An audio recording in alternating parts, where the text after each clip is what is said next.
Hello and welcome to The Art of Being Human. I have been giving you notes, kind of like a little subsection, on things that you need to know to help yourself through anxiety and depression, should you have need to do that. And a lot of people do. A lot of people do have depression and anxiety. And if you can remember that your brain can't tell the difference between what you're imagining, which is always the worst, and what the truth is, if you can just remind yourself of that. And if you can remind yourself of the fact that you feel more comfortable if you have control, even though you don't have control and you need to let go of it, it will help you, I think, to ease you through.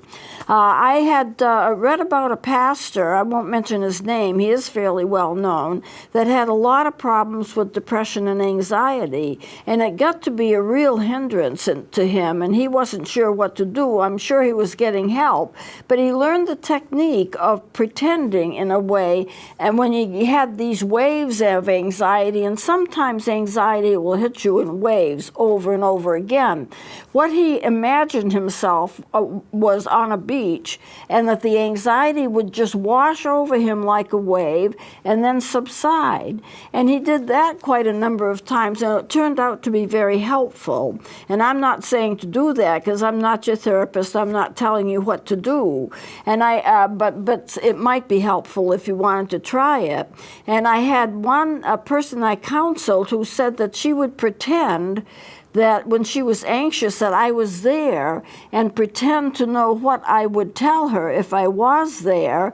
And then when she came in and talked to me about it, she said she had spent part of her week just pretending I was there and imagining what I would have said if she had come to me at that point when she was very anxious and depressed, what I would have told her to help ease her over it. Now, as it turned out, I probably wouldn't have said any of the things that she thought, but it did help her. And I do feel that self-talk can be helpful. You can talk to yourself. I know a person who had migraines, very bad migraines, and she developed a plan for it where she would get up in the morning when she was the busiest, and she would talk to the migraines, kind of like talking to her mountain. And she would say things like, now, I'm not going to have migraines today. I'm just plain too busy. You're just going to have to put it off until another day so I can get my work done. And the amazing thing was it worked. And when she did that and she talked to the migraines and told them to settle down, she wasn't going to put up with it, she had too much to do, they settled down and she didn't have that many of them, and it was much easier to cope with. So that's a skill which she developed. I don't know how to explain why it worked, but I suppose that one of the fears that you have if you're anxious is that you're going to be anxious.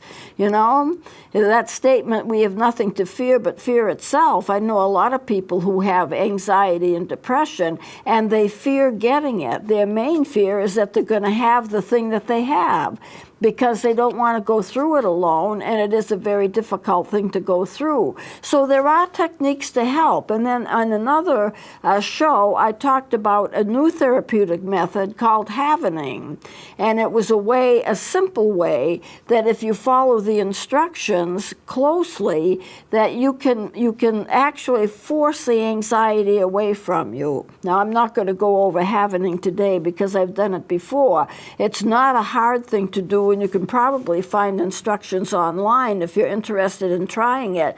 But at any rate, I have gone through it to a certain degree, and it uses non-invasive approaches like the approach of touch, the approach of music, and sometimes talking, and it kind of eases it up so that you still remember the things that cause you to have the anxiety, but instead of having it bother you, it seems like the events that bothered you were long distance past, so you could remember it, but it wasn't traumatizing to remember it. So there are various things that you can do to help out. What I've chosen to do for these 2 or 3 sessions on television here is to explain to you what you can do to tell yourself and to help yourself over the worst of the anxiety and the depression so you don't have it so badly. So we've gone over the fact that the mind doesn't know the difference between a real and an imagined thing, and the control issue.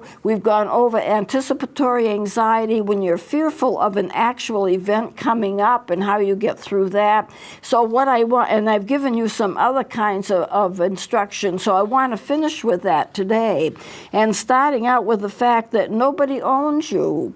You have the right to make decisions based on the best evidence that you have in terms of what the right decision would be, and you don't have to live according to what somebody else thinks you should. You know, we're in a society where everybody is so willing to give advice, whether it's wanted or not, or whether it's helpful or not. And sometimes it is, and sometimes it isn't. I had one lady come to me once and said, when I had my counseling practice before I retired, and she said to me, I'm going to be your associate director, and I'm going to help you counsel, and I'm going to have office hours here. She never bothered to send me an application form. She never bothered to tell me what her educational experiences were. She just came and announced to me that she was going to be my assistant. Of course, I would never let her do it. She didn't have the training, and no one can tell me what to do in my own practice because I know what I need and I know what I don't want. And so therefore, it never came to pass as she thought it would. But at any rate, you do make your decisions based upon what you think is the best for you. As long as you're not doing anything illegal, and as long as you're not doing anything unethical, and as long as you're not making decisions for the purpose of hurting somebody else, because that's just not going to work out if you do that. You can make your own decisions. So many times when people have emotional problems, they fear making decisions. They fear they can't do it. Or they think they have to get somebody's permission before they make any decisions. But you know, you're living your life, and especially if you're a single person, of course if you're married, you have to run your decisions by your spouse, or if you're living in a family, you may need to get your family involved. But if it's your life, and if it's your life, you can make the decisions that are best for you.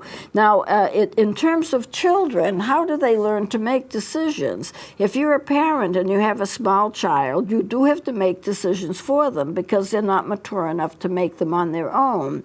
But you can teach them how to make decisions if you do it on a gradual basis.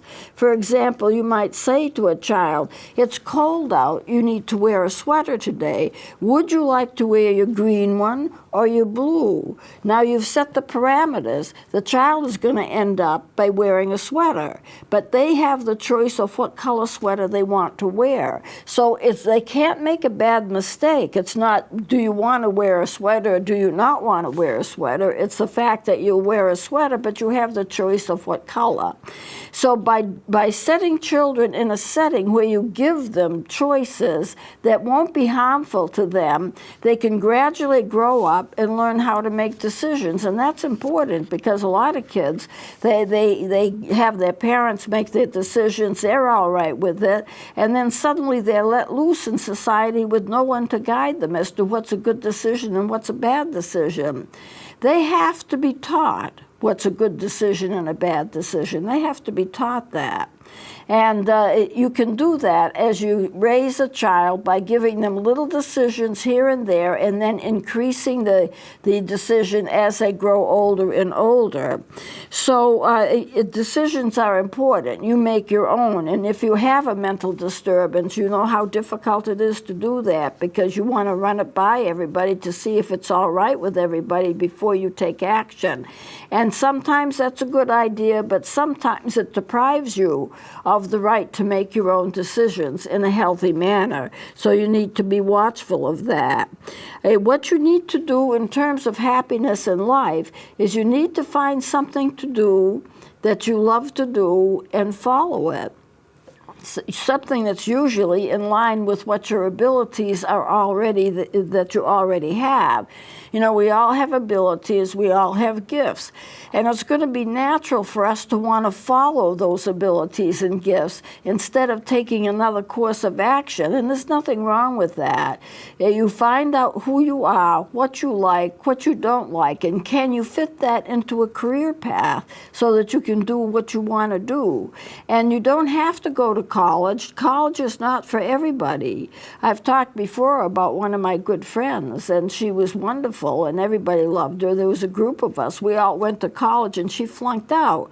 Well, she flunked out about 4 times. They kept letting her back in, and she'd flunk out, and then they'd let her back in, and she'd flunk out. She had the idea that she needed to go to college because all of her friends were in college, and we weren't having that much difficulty with it.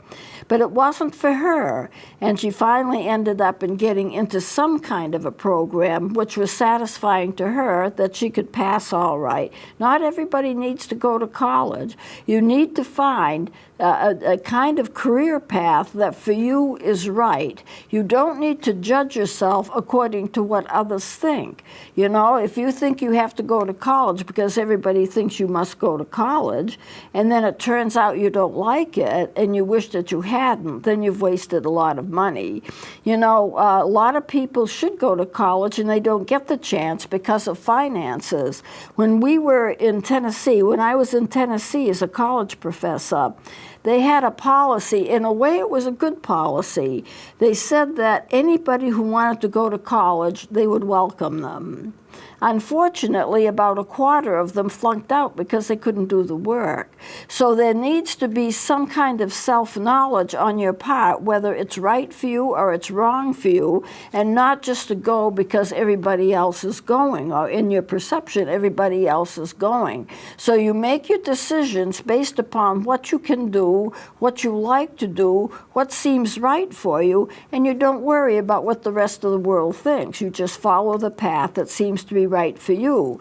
Now, if you're a Christian, God will guide you. He will get you into the right path for you, and sometimes it means college, and sometimes it doesn't. Sometimes it means a specialized course, like one of my nephews who has a degree in metallurgy, is a 2-year specialty in metallurgy. And whatever it is that's right for you, as long as you know it and you follow it, and it's legal and it's ethical, and you're not hurting anybody deliberately or making a decision for that purpose, then you will turn out to be all right. I had a pastor once tell me, because I was kind of torn. I had a chance to go to the Midwest and become a professor in a college in the Midwest, which I really thought would be a good idea because that's my history of being a college professor. Or staying with a brand new counseling center that was just beginning. It was in its first little fledgling moments as a counseling center. And I had the skills, and I had committed myself to helping get this counseling center going. Well, as it turned out, I saw one of my pastors, and you know, the most difficult decisions that you can make are decisions in which each decision would be okay. There wouldn't have been anything wrong in either decision, but as usual, there might be one that might be a little better than the other. But there was no clear-cut, this is right, this is wrong situation. Sometimes there is, and it's a lot easier to make a decision when that's the case. So I talked to my pastor, and he said, you know, Pat, God is even more interested in your career than you are, because he's very invested in every individual who belongs to him. And then he said, no matter what decision you make, if you're doing it with the best knowledge that you can get, making the best decision that you can make, and the best decision based on the best knowledge that you have, under the circumstances that you understand, doing the best that you can, and you're not running away from anything, you actually are trying to do your best. Somehow, whatever that decision is, God is going to make sure that it's the best one. Because you weren't running away, you weren't trying to do something wrong, you were genuinely trying to do what was best. And so when you consider that, God would consider that, and it would always turn out to be the best because he would make it so. That's kind of an interesting perspective. As it turned out, I stayed with a counseling center, and I didn't move to the Midwest. Otherwise, I wouldn't be here. And it turned out to be the right decision, and I kind of knew it from the start. So I made the decision. The counseling center grew, it developed, and then another counseling center grew related to it, and then I branched off and had a Christian counseling center for over 20 years. And I was able to stay in the area and work with all three of them. And that was my career for over 20 years. I gave up the college professorship and did counseling, Christian counseling, for over 20 years. And I had another job in a telecommunications center because I never made enough money to be a counselor to be able to make ends meet. So I really kind of had two careers. And I found telecommunications to be very interesting too, but not what my lifetime work would be. It was obviously the counseling and the ministry, because I became a minister during that whole process. So that's, I don't want to talk about myself so much, but I just want you to realize your decisions are critical, because what happens to you in life is going to depend upon your earlier decisions. One decision leads to another, leads to another, leads to another. But you do have that right to make decisions based upon what is best for you, and also what is best for whatever your considerations are. Now, to have good relationships, which is important, you have to allow yourself to be vulnerable. That means if you're going to have a satisfying life, you have to have human relationships. I know some people shy away from it. They tend to be loners, and there's nothing wrong with being quiet, shy, and kind of being a loner. But you're not going to be fully happy if you don't have relationships with other people, because this is what we're made for. We're made for relationships. We have attachments to things. And some people who are mentally ill have what's known as attachment disorders. They cannot attach themselves to anything. And they are most miserable because they don't have a stability in their lives. Of course, being vulnerable also means that you have the ability to be hurt by relationships. Maybe somebody does something to you that's hurtful, and you never expected it to happen from them. But at any rate, you have to be vulnerable. You have to be open and have relationships, and the relationships can be a very satisfying part of your life. You need to do good to others because it will help you to be happy. You need to be good to other people and not to judge others, because everybody has a reason for being who they are.